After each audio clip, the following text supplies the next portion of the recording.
Ah, yes, so I've heard. So young, and yet you've already got quite the reputation.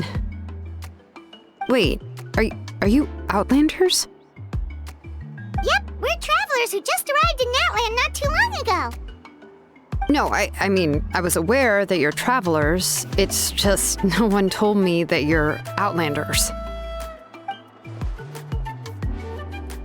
No, the only thing she said is that a new hero had pledged herself to the plan, but we need to forge an ancient name to ensure she'd be able to return safe and sound. And she did mention that it would be quite difficult to forge an ancient name for them, but at the time, I thought she was just commenting on my skills. But I seem to understand where the true difficulty lies now.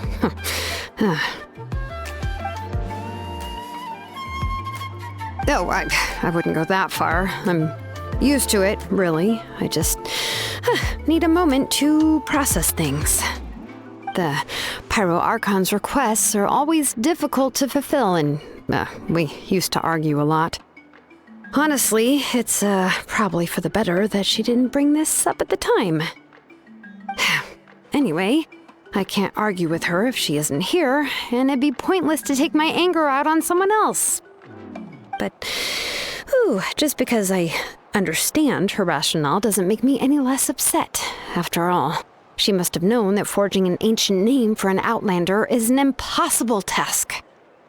It's impossible? As you probably know, an ancient name is a symbol of a hero's spirit and glory, which grows even richer and heavier as generations of successors inherit it. We forge ancient names by engraving the heroic deeds of an individual who will become the first hero of that particular name.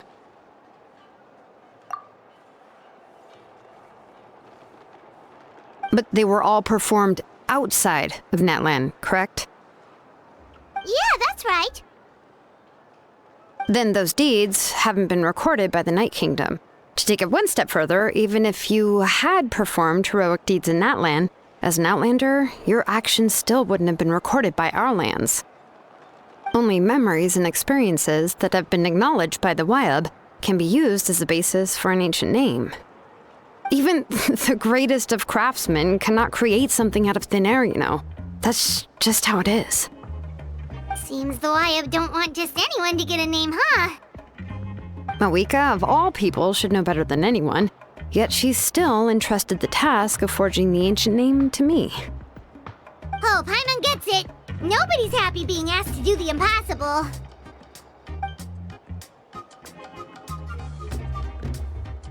Ugh, don't remind me. Let's just focus on how we can pull this off. How to achieve the impossible. You mean you're already willing to accept the task? Well, what else can I do? What's happened is already done, and it's not like I can outright defy the order of my Archon. If she gave me this order, then she believes the ancient name is an indispensable part of her plan, and that I'll be able to find a way to make it happen. In other words, the order is an affirmation of my abilities. Whoa, not only has she accepted the task, but now she's looking for silver linings?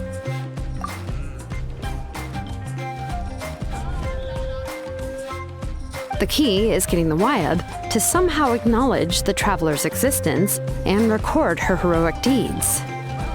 We heard the voice of a Wyab when we were in the Night Kingdom before. We even had a whole conversation with her.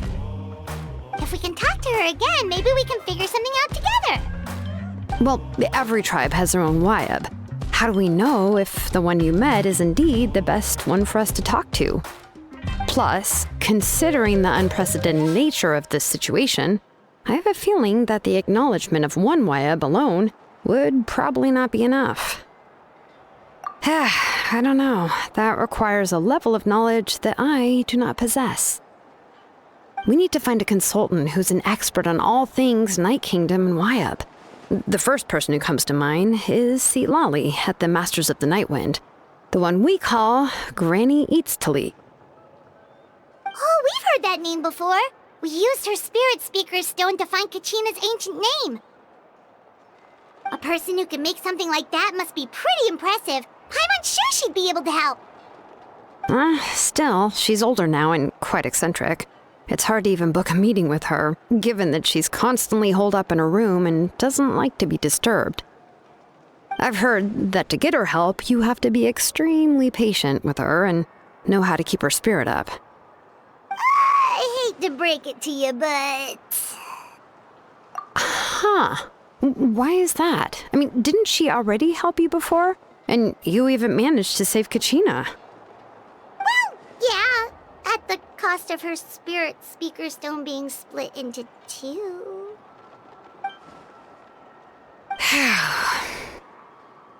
Great going, Moeka. We're already off to a rocky start here. In that case, I guess your only option is to try to emphasize that this is an important order from the Pyro Archon.